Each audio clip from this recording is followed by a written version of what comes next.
Hello, I'm John Featherston, the founder and CEO of RISMedia.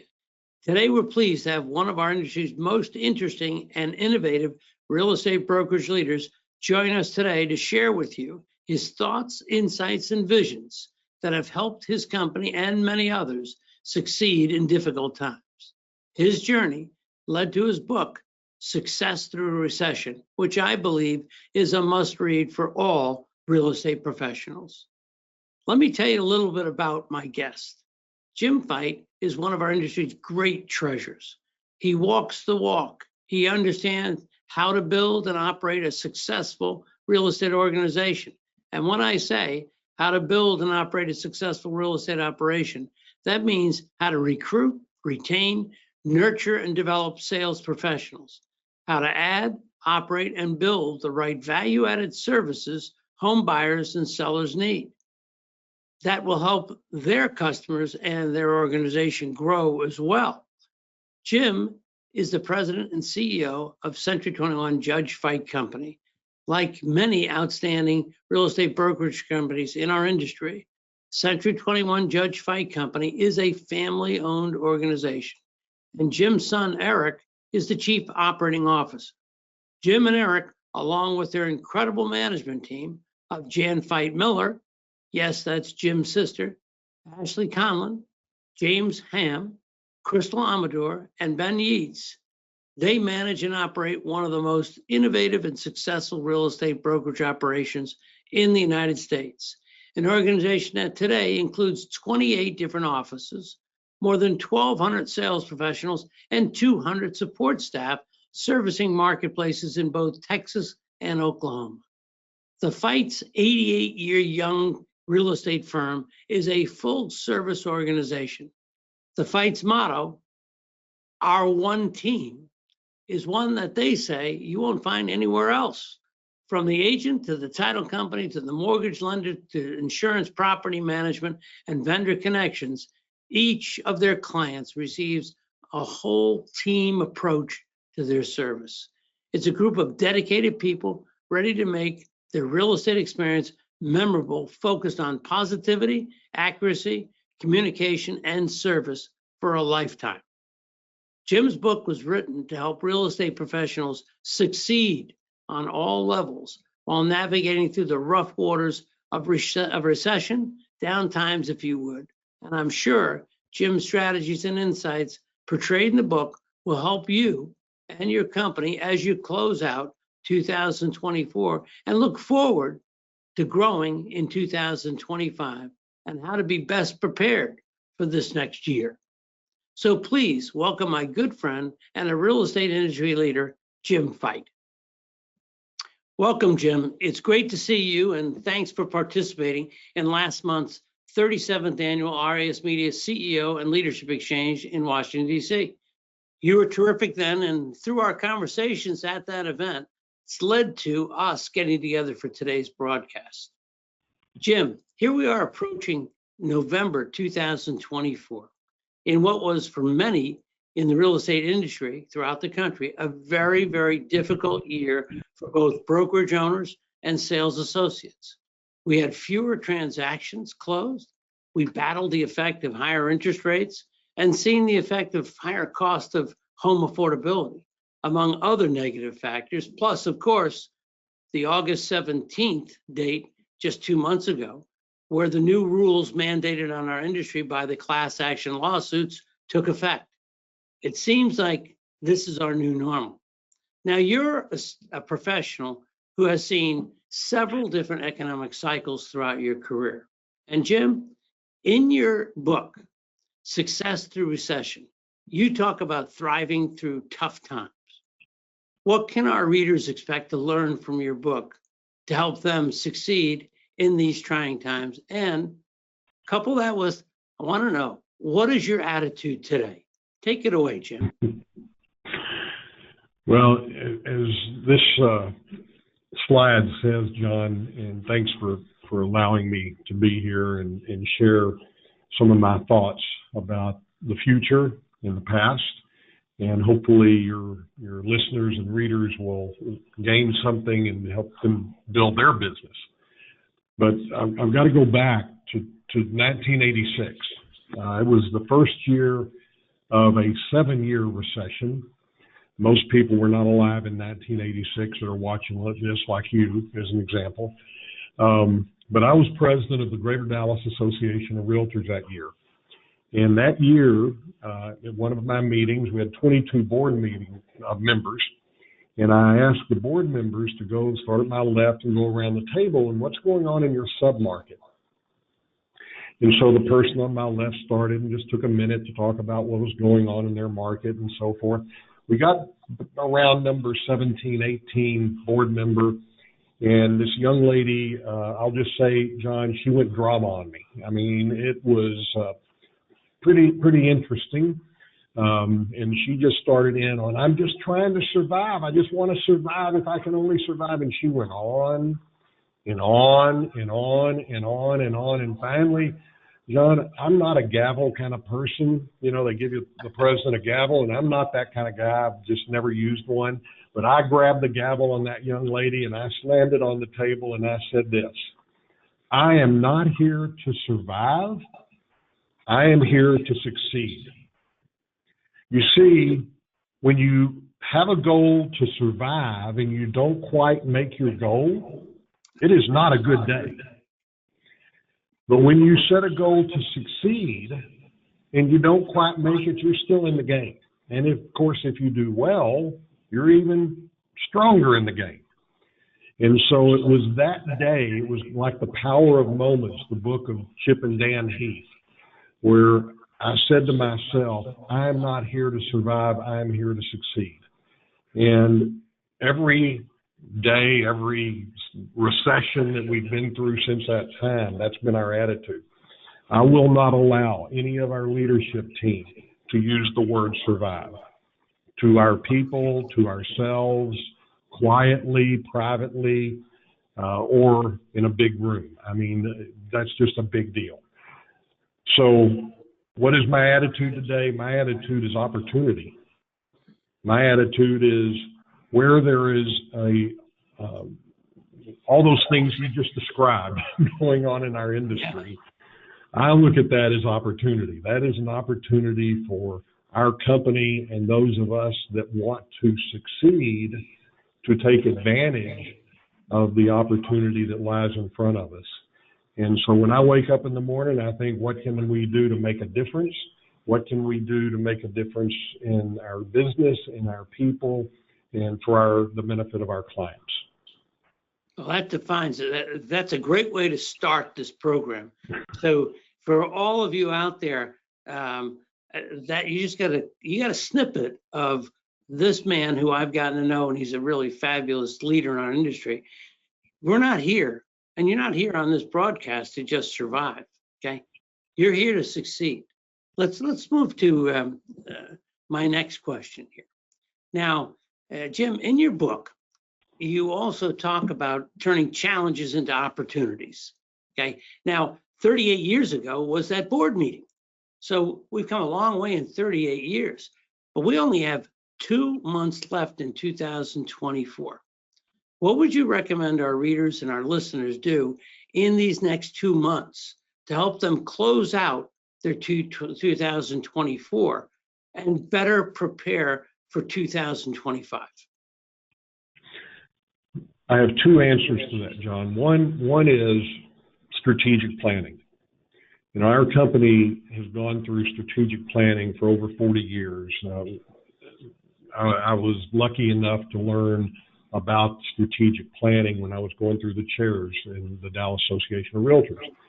And so we start every August with a survey to our entire company. And we've been doing it again for over 40 years. And we've completed our survey. Of course, we use SurveyMonkey now, and we have all the data. I read every word of every survey that comes back of our 1,200 people. And not all of them fill it out, but we definitely have a strong result of that.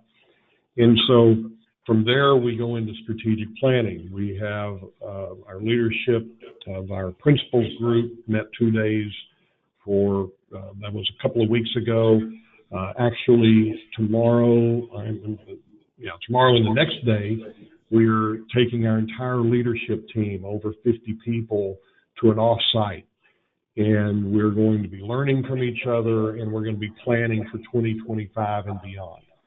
This is very critical. Of course, this is budget time of the year. I always tell people fall is my busiest time of year. I and our leadership team is very, very strong, and we're very busy doing the things we need to do to be prepared for 2025 and beyond. The second thing, I told you I was going to tell two things. That's one thing, planning. Number two, I have the privilege of having some of my father's journals. And one of the journals I opened up several years ago, and the first three words in that journal were pray, then think. Well, I've added two more words to it. It's pray, then think, and then act. And so with that in mind, that's kind of my philosophy of life now that I've learned from my father's journal. And so I'm here to pray, then I'm going to think, and then I'm going to act. I'm going to take action. So many people may plan, but they don't take action. And of course, when you take action, you make mistakes, and you got to, pivot very quickly. But without the plan and the action, you will not achieve any results. So let's dwell on that for a second here. Okay, pray, then think, then act. Okay, putting act in as a third step of the stool to success, if you would. Okay, earlier this year you acquired a firm up in Oklahoma. Okay, I am sure, Jim, you and your executive team are called every single day about smaller firms looking to merge into or be acquired by your organization. Okay, what made that firm special, and how did you evaluate that opportunity in these tough times to say that's the right organization to add into our company? Well, in the last 12 months, John, we've bought 5 companies. 5, and wow. So that was one of the 5. But that particular one was the largest with 5 offices in a different state and a different market than we were in. So that's pretty stepping out on the edge. Yeah, it's bold. All 5 of those companies came to us because of our reputation. And I say came to us, definitely I do some marketing and passive kind of things. I make phone calls. People know I'm in the business of mergers and acquisitions. We've closed over 70 companies in the last 27 years. And so I'm very proud to say that all 5 of those, I had a meeting last week with a gentleman, definitely came as a result of, he worked for us 27 years ago, as a matter of fact, opened his own shop, and he called me and said, I'm thinking about making a move in the next year or so, retiring, and I want to talk to you about selling my property management company, in his case. So my point of that is that what made us make a move is opportunity, one, being out there, letting people know that I'm out in the market, we're a buyer, we're a merger. Number 2, being prepared to make that move. In other words, through the good times, we prepare for these times when people might want to have that exit strategy. And so that's real important.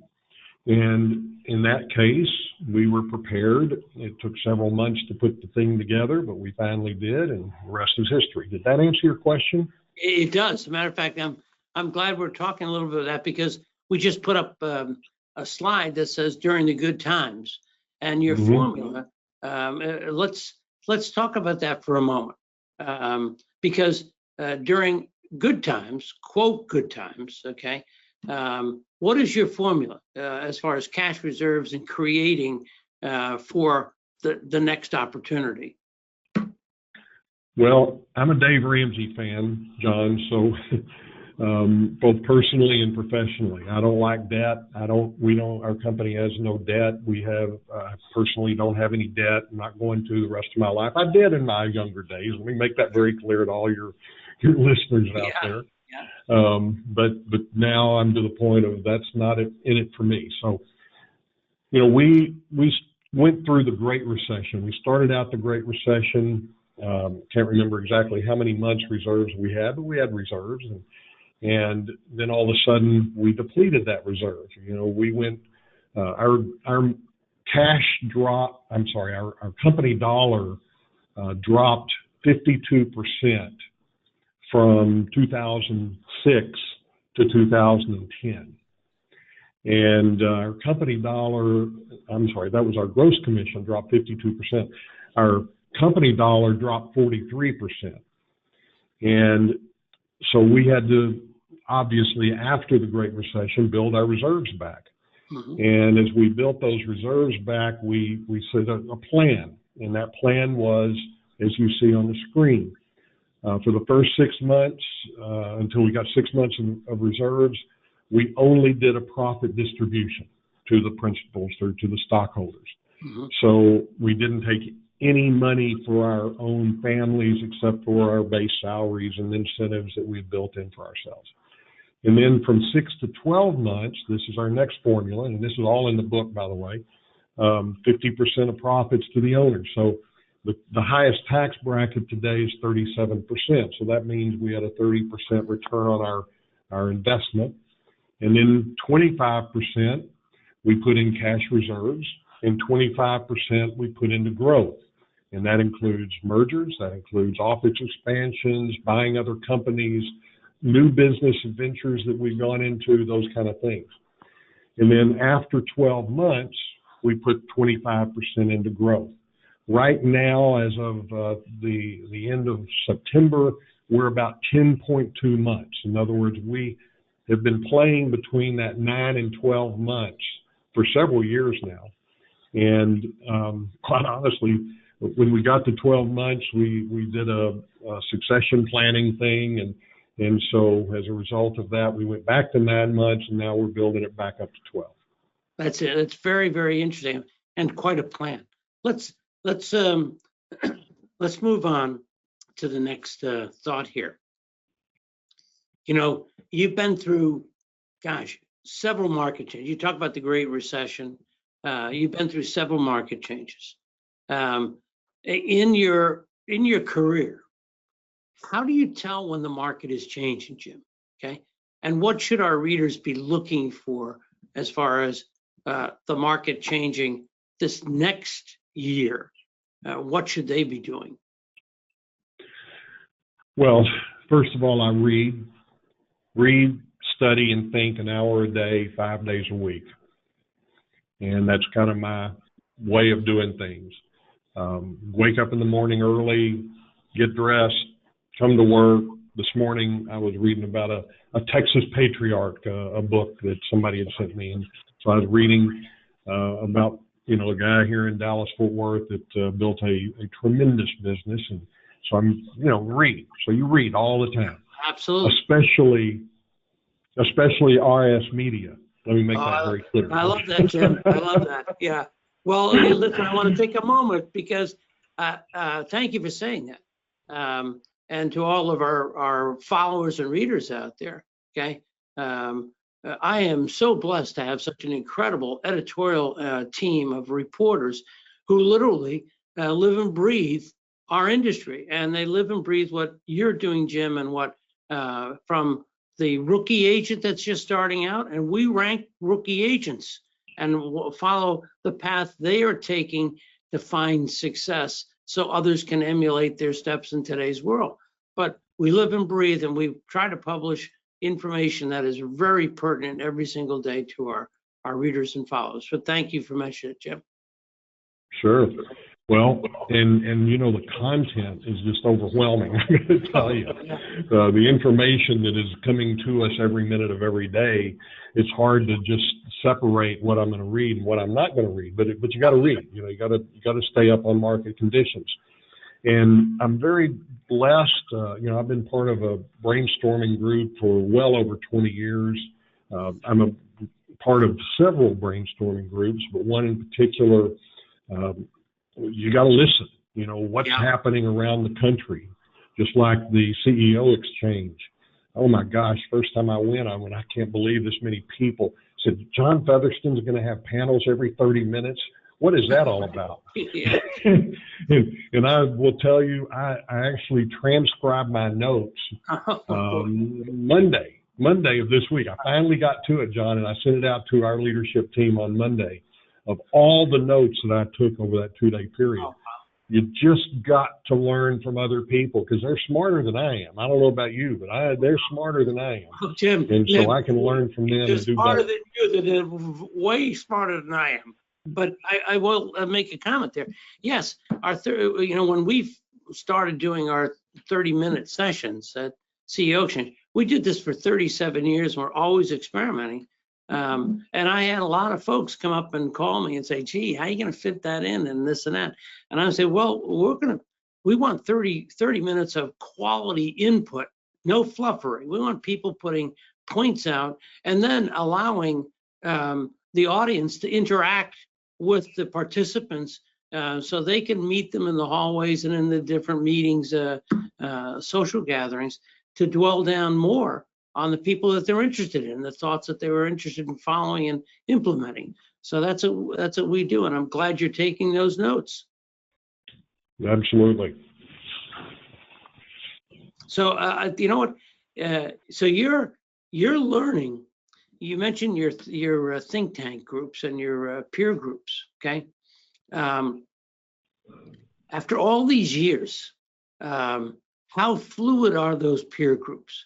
Do you find are there new blood coming into those peer groups that are looking to succeed?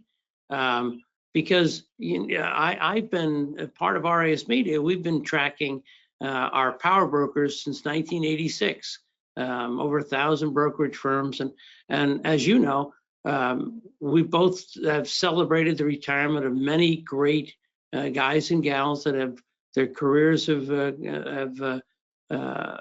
gone through and they're out.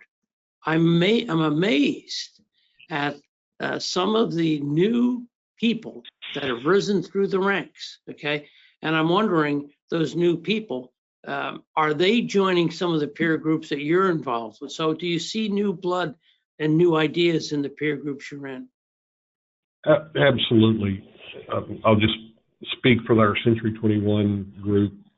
We have what's called a pack. Yeah. And this slide is all about them. I will tell you, if it weren't for that group right there, I'm not sure I would have gotten through the Great Recession. But back to your question of filling in, we are always looking for companies that match our bylaws of the pack. We have to have a certain size, certain gross commissions, certain number of offices, certain number of agents. Those are things we look for. And so we're always scanning companies that would fit that group. We also want to keep our groups small, because if you get too big, then you lose some synergy and some honesty, reality. You can be honest with each other. We all have confidentiality agreements signed. And so we get down and dirty with each other. Here's what really worked, and here's what didn't work. And boy, did we make a mistake. Don't make the same mistake I made. That's right. And boy, did this really work. And let's take that home and implement it, because that's how it works. This particular slide talks about the beginning of the Great Recession. 2006, up until that time, was the greatest year of real estate sales. No question. Well, in the fall of 2005, I was at this pack group in Michigan, and a company in Florida had started seeing their markets soften at that point. It was September. And, the rest of us were going, that's crazy. This is never going to end. Yeah. And so we were rocking. And then we come back together in March of 2006, and we're sitting around the table, and they talk about how theirs not softened. It had dropped to the bottom. Oh, yeah. And I came back in April to our leadership team. We had 30 plus or minus people on it at that time. And we had this huge training room with a whiteboard that was a complete wall. And I cut that wall in 3 places, and I said, we're going to start cutting right now in the best year of real estate of things we're wasting money on. And if things get a little tough, we're going to go to chart number 2. And if things get tougher, we're going to chart number 3. And by the way, by 2009, we had gone to chart number 7. Wow. Yeah. Yeah. Wow. I mean, but you know what? We succeeded. Here we are. Yes. We got through it. But that's what you have to do. And by the way, in all the courses I've ever taken, the seminars I've gone to, John, the reason I wrote Success Through a Recession is they all talk about growing your business.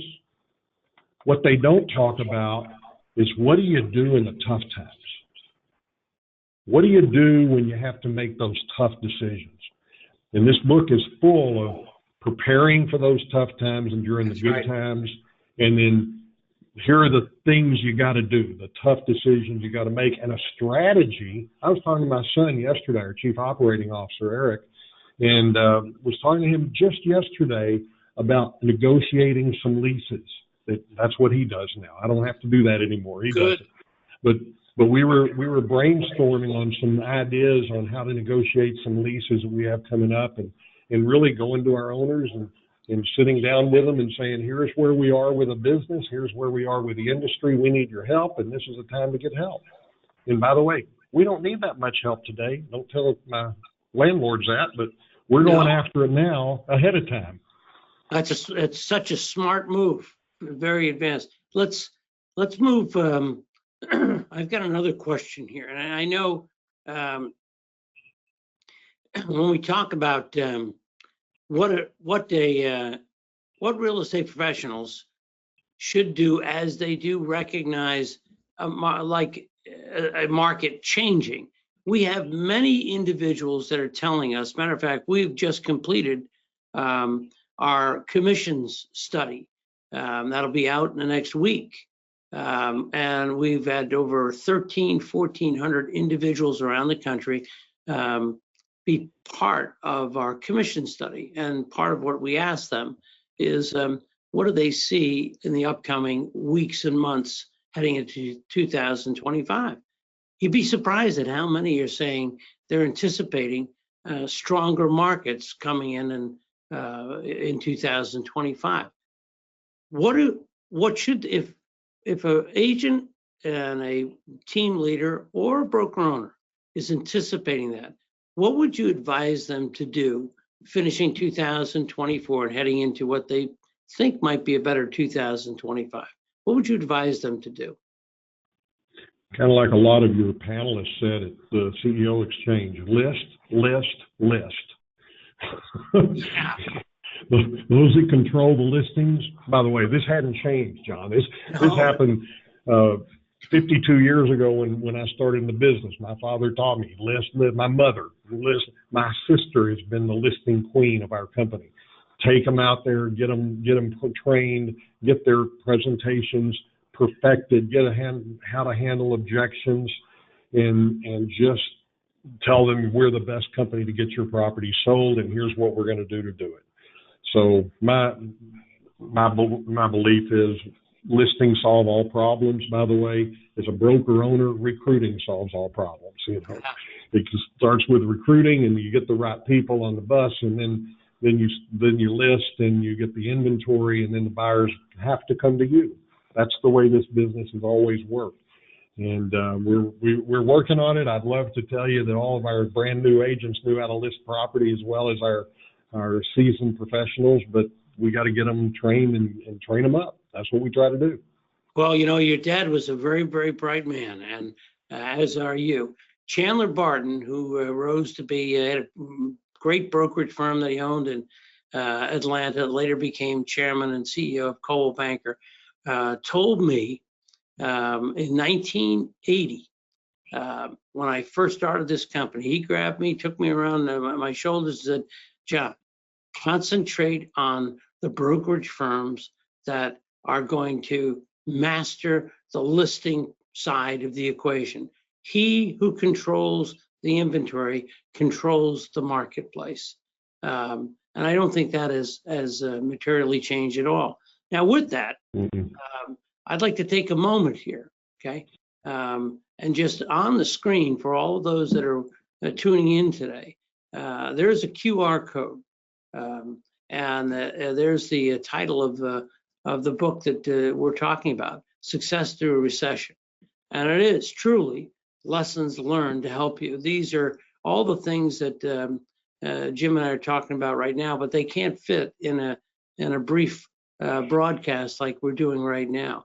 I would strongly urge you to take a look at this, download that QR code, and I think you'll be greatly served if you buy this book and you read it. And I'll tell you what, it'll help make you a better real estate professional.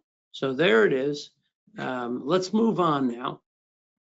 Well, John, I just want to say all net proceeds of the book go to our Judge Fight Charitable Foundation, where 99.9% of the money go to grants. Isn't that fantastic? People. So that's that might motivate somebody to buy a book so we can give more money away. I think, you know what, I think with the readers that we have, first of all, they all, I'm sure, applaud you and your family for what you're doing, number one. Number two, sharing the information, because the book could be 200 pages of blank pages, okay? We can all make donations, but if it's a book filled with incredible insight and information and how to improve yourself like it is, it's well worth the investment. So with that, I look at your firm, Jim, and I know it's living proof that your good people are your best asset. And you do say this in the book, and you talk about the people. Something you talk about in great length, by the way, in the book. Tell us your strategy about right people, right seats. I love that, by the way. Right people, right seats. Talk a little bit about the people. Of course, that comes straight from Jim Collins' Good to Great book. It's not something I thought of. No, I know.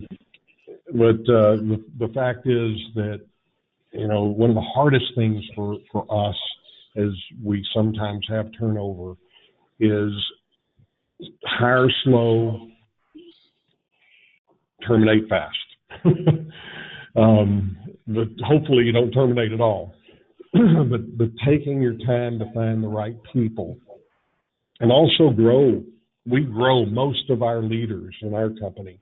We grow them from within, and we find the best realtors overall, or people that our people recruit to our company. Now, we have people that have been with our company, John, for 20, 30, even over 40 years. 40 years they've been agents with our company, believe it or not. That's just crazy to me. But that's a fact. And so if we can create the family culture, in our case, and create those core values that we've developed over years and live by, then you recruit the right people. You bring them in. You get the opportunity to select rather than to have to hire somebody. And, last month I teach a 2-day class, leadership development class, to people that want to be future leaders with our company. I do that every September. And we had, I think, 62 people in that class, if my memory is right. And I tell them, if you want to be a leader with this company, you take this 2-day class. If you want to open your own brokerage someday, take this 2-day class, because I don't mix any bones about it. I tell them like it really is. Because one thing I know, when people go into real estate business, they perceive what it is, but it's something different. Yes. When people go into leadership, they perceive what it's like to own a real estate company. I'll guarantee you it is something different. And so we really work hard at building people and growing them from within. I think of the 4 leadership, we had retirements and things like that, the age of our company, that happens. And we had a couple of go back into sales, which we applaud when they make that decision as well. But we hired all but one of all those people came from within the company. So 3 replacements came with, and so we've been bringing those up through the ranks for years. This slide goes on to talk about how we worked through the recession, and I'm just going to take a second here. Sure. When we had one of those charts I was referring to earlier, Jan and I got to the point of saying, you know what, we're going to have to cut deeper. And I think you alluded to it maybe in our pre-call talk, that the first people we had to say needed to take a reduction was Jan and I. And so we did. And we determined that we could live without taking any income out of the company for 1 year. And it says in the book, it's reality, Jan and I did not take anything out of the company for 5 years. Wow. How we did that, I'm still trying to figure out, but we did. We cut our own personal expenses to the bone, and luckily, you know, not having debt helped a lot. But the fact is, we did that, and finally, we got to the point of saying to our leadership team, we would like for you to consider taking a reduction in your base pay, your base salary. And I was very proud to say that every single leader didn't leave our company. They stayed with our company, and everyone volunteered to take a reduction. And this is something that one of our peers out there in real estate couldn't believe when I told him this. So I kind of make a headline out of it. On December 31st, 2012, we paid every single leader back every dime for the years that they had sacrificed for our company. And I'm very proud of that. What I didn't know, John, was the result of making that decision. Jan and I made it together, but the result of that is they now tell people that are interviewing with us what this company did for them. Yeah. They now tell people that are thinking about being a leader with our company, what this company did for them during those times. And I had no idea, you know, that was not the intent when it happened, but I'm sharing with your folks out here at RISMedia that when you do the right thing, it's truly amazing the dominoes that fall in a positive direction. And that's one of those that fell in a positive direction. We had no idea. Well, it really is quite a testament to your entire organization. Your management team obviously believes in the company and the direction. I mean, you talked about earlier the 7 different boards that you went out as far as planning to stay not just in business but to succeed. Okay, and to get to this point from March 2006, which believe me, I remember those days. Unfortunately, I remember those days as if they were yesterday. And fear is a great motivator, not to repeat mistakes or missing market turns like we may have in the past, and improving the efficiency of the company going forward. March 2006 to December 2012, I can only imagine the euphoria that you and your entire management team and family, and I use that word interchangeable, felt when you got to December 31st, 2012, and you were able to repay 100%. Not just that, it's you didn't just make it through. Okay, you basically continued to reinvent the organization in today's world to be offering and providing the services that are necessary to today's consumer, both the home buying and selling and investing consumer, as well as the individuals who invested their careers into being sales associates for your organization. They believed in you. Okay, I think that's absolutely remarkable. And you know what? When you move past that, I'd like to go into a couple of series of questions, relatively quick questions. Okay, and a few of these rapid fire questions, Jim, are going to be a little bit across the board, if you will. But I think our audience would like to know a little bit more. You hold Gino Wickman's book, Traction, as a must read. Can you tell the audience what you like about Rick Wickman's book and why you recommend that? Well, so 8 years ago, my wife was a business consultant, and she was since that time, but she read every business book that came out. And so we were walking through the condo one day, and she held up Traction and said, "Have you read this book?" And I said, "No, Pete." Her name's Petey. I said, "No, Pete, I haven't read it. I only read books you tell me to read." And she says, "Well, you need to read this one." So I picked it up and started reading it the next day. And about 2 or 3 weeks later, I had gotten through. By the way, I couldn't read the 3 or 4 or 5 pages a day. I mean, it was just that intense. Read it with a highlighter and a ballpoint pen, and I was writing all over it and thinking how we could implement, what does this mean? And I called my sister Jan, and I said, "Jan, we need to look at this book. This could be the answer to succession."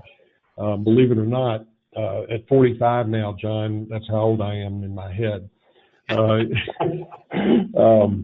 We were thinking of, well, thank you very much. I appreciate that. Reality is, at 45, we got to think about succession. Where's our company going? How do we leave this company, the legacy? And we are not for sale. I'm going to make that very clear to your folks out here at RISMedia. We have the next generation. Actually, we just hired my #1 grandson about 4 months ago. So we have the 4th generation in the company now. He's with our title company. But anyway, we read the book and we implemented Traction. We hired an implementer from the outside. Other people would call it a consultant. And it took 3 years to actually implement it. But we run our entire company through the entrepreneurial operating system today, which is the EOS system that talks about in Traction. Mm-hmm.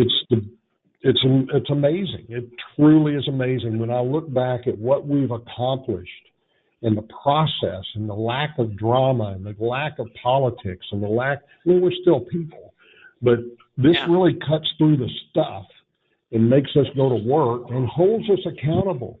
I'm going to tell you, being a family-run organization, we can be a little soft sometimes, and we're not as accountable as we need to be with ourselves. And this thing holds me accountable for what I've got to do. And yesterday, Eric and I had our same page meeting, which we have once a month. Every week at 8 o'clock a.m., we have our level 10 meeting, which it talks about down on the bottom of that slide. In every company, every office, every department within our entire company has a weekly level 10 meeting. Dissect that a bit, okay? Tell our audience what a level 10 meeting is. A level 10 meeting is 90 minutes. You have a segue where you talk about your best personal and best professional.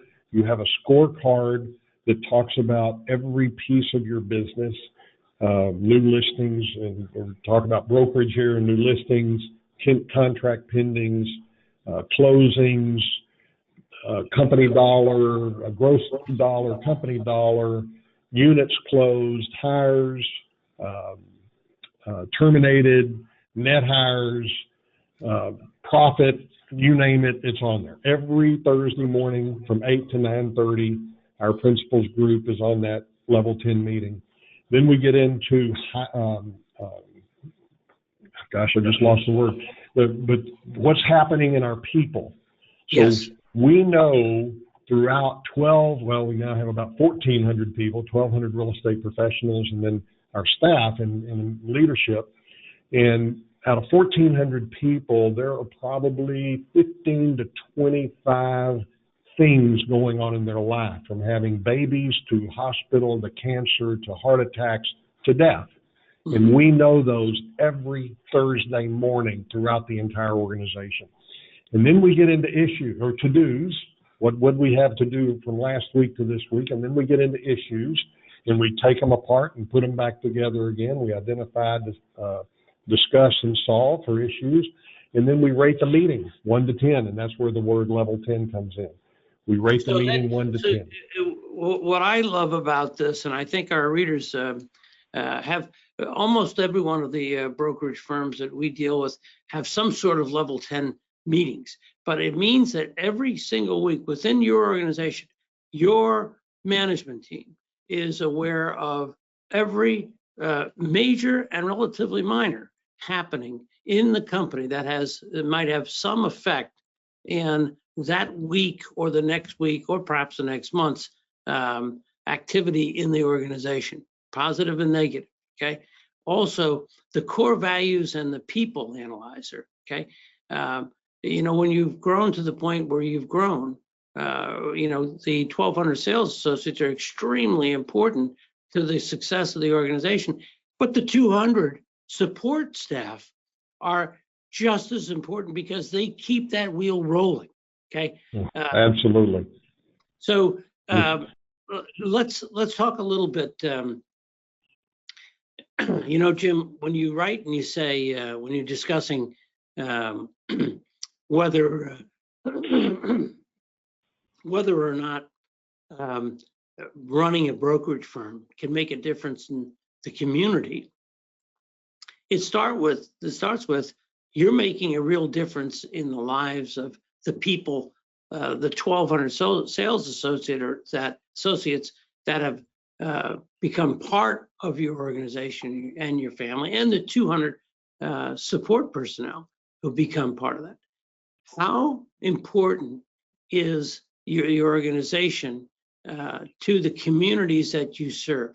How do you help the communities that you're serving, and how do you help teach your agents to be involved, and how important it is to be involved in their communities? Well, it goes all the way back to when we developed our mission statement 40 some odd years ago in strategic planning. And our mission is to serve the community, develop people, have fun, and achieve profits. And so it starts with serving the community. Our company has two nonprofits of choice. Through the Century 21 system, we raise money for Easter Seals. We've raised over $4 million for that organization. I think we've been number 2 fundraiser in the system for I don't know how many years in a row. I mean, maybe 25 out of 27 years we've been the number 1, 2, or we've never been number 1 because there's a great company in Michigan that raises $1 million a year. I haven't ever gotten to that point, but we just had an event last month. We raised $265,000, and tremendous. We split that money between Easter Seals, Lone Star, which is the Texas organization, and also the Judge Fye Charitable Foundation, where we help people with emergency needs in their family. We can turn a check within 24 to 48 hours to a family in emergency needs. And we have them all the time. All the time. I mean, it's unbelievable, the grants we have coming in, or requests, and the grants or that organization gives. But I mentioned our survey in August. We asked the question, what are you involved in other than those two organizations? And like some of them write that in as well, in the community. And John, we are involved, our people are involved in over 600. Wow. 600 nonprofit, charitable, religious organizations throughout North Texas and Oklahoma now.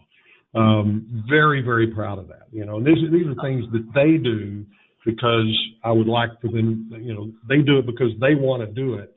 But hopefully our little bit of leadership of serve the community in that mission, in our core values, certainly touch on that. We have 5 core values as well. It's critical because my father had on his wall, every person should give back to the profession in which feeds him. Well, you can say the same thing about the community. That's right. Without the community, we have no one to buy and sell real estate. It seems to me. So it's important that our community grows. Go ahead. It seems to me that the organization obviously is hiring the right people. Okay, hiring and helping grow with the right people. Now, with that, let's focus for a moment. August 17th was kind of a watershed day in our industry. That's when all of the mandates from the lawsuits that were settled and adjudicated.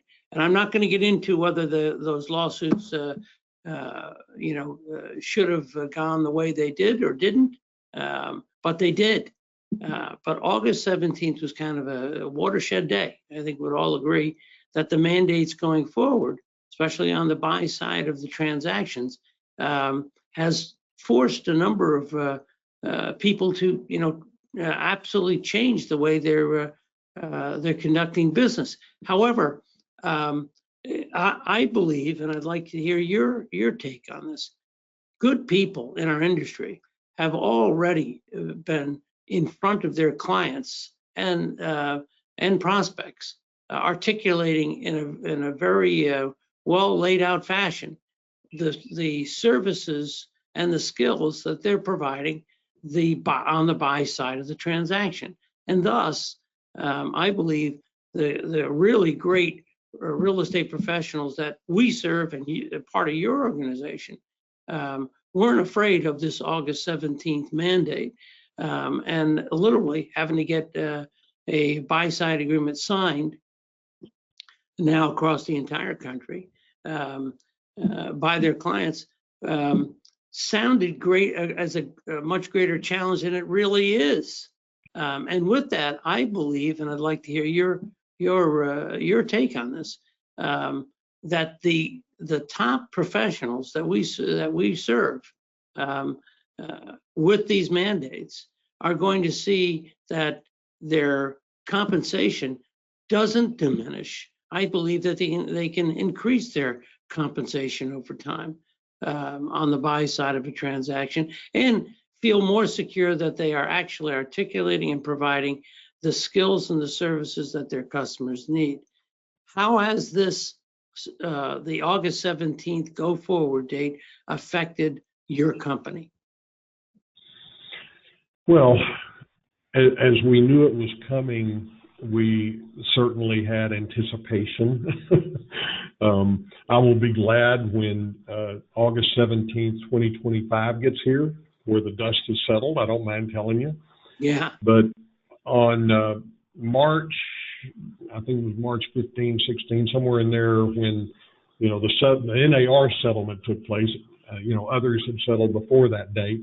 Yeah. But when that came down, we met the next day, we being our principals group. Mm-hmm. We met literally. We got the word, this is what's going to happen, August 17th. We immediately had a planning day. I've already talked about planning.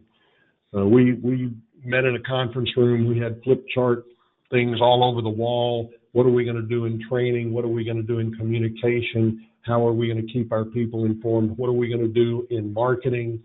How do we tweak and improve our buyer presentations and our seller presentations to, one, abide by the law or the rules, I should say, the laws and the rules.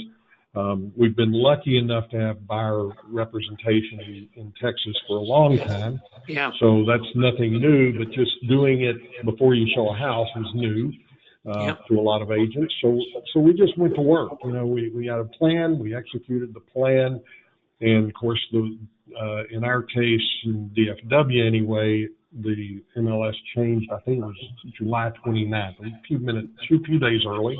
Yeah. So now what are we doing? You didn't ask this, but I'll tell you, we are monitoring, for the sake of our P&L,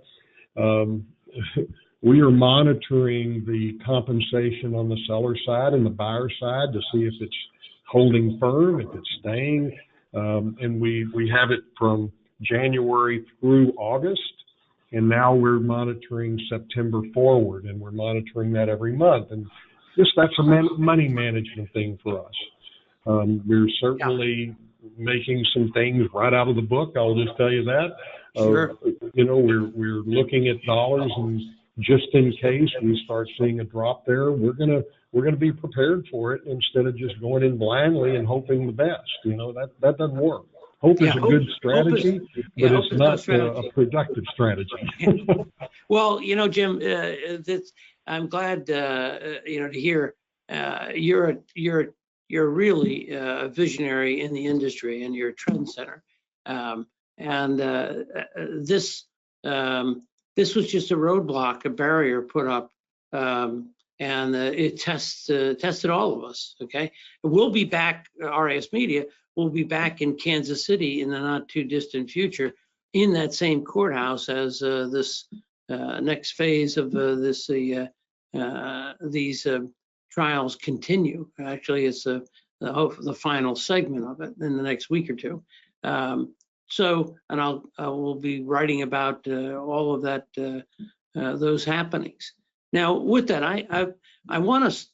I think we've talked enough about the book and what you're doing. I'd like to spend the last couple of minutes on something you and I talked about just the other day. I asked. Somehow we got talking about your planned vacation, and now I didn't know this, but you're taking your entire family to Normandy next year, and you didn't know this, and I was flabbergasted to hear that my good friend was taking his family to Normandy. I just returned from Normandy last week, and this was my 4th visit. I'm an amateur historian, and I mentioned how my dad had landed in the D-Day and D-Day +4 on the invasion at Utah Beach, and fought all the way through. He was the 39th Infantry Division Regiment, 9th Infantry Division in World War II. I'm so happy to hear that you're taking your whole family to Normandy. Give us the audience a little insight. What prompted you to take your family to Normandy? Well, my wife and I travel a lot, not enough. Let me make it clear.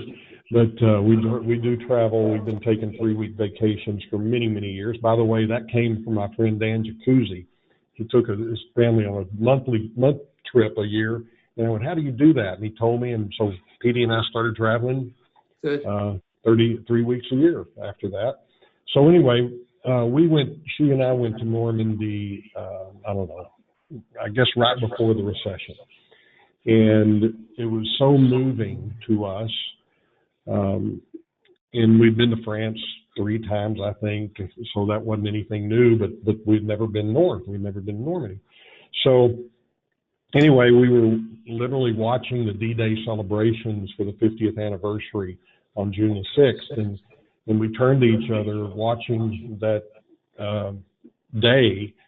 We just couldn't get our eyes off of it because we'd been there and seen it and experienced it. And we said, next year, let's take the family to Normandy.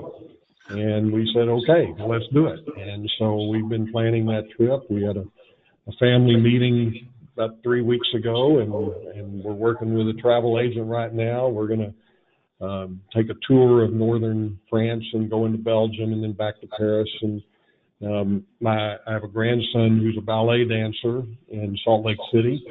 And we're going to see a ballet at the Opera House on the 4th of June as well. So then we drive up to Normandy. And my father wasn't in D-Day, but he fought in the Battle of the Bulge there in Belgium and Germany. And so, it's a big deal. And my grandkids need to know from which we came and our freedom and who we are as a country. And it's, the old phrase, freedom is not free.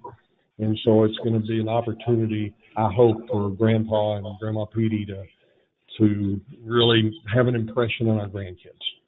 Well, Jim, I'm sure you and your bride are going to treat the family to an incredible, incredible vacation. But I want to thank you for treating our readers and our subscribers to an incredible, I think, hour of insight with a true visionary in the industry. I thank you, my friend. I wish you the best and Godspeed to you and your family and your organization. Thank you for participating. And you, John. And by the way, thank you for keeping us informed. You're a very vital part to all of us. You just need to know, you and your team. Amazing how you keep us informed. So thank you. Oh, thank you. Say hello to everyone down at the company, and look forward to seeing you in person soon. Thanks, Jim. Thank you.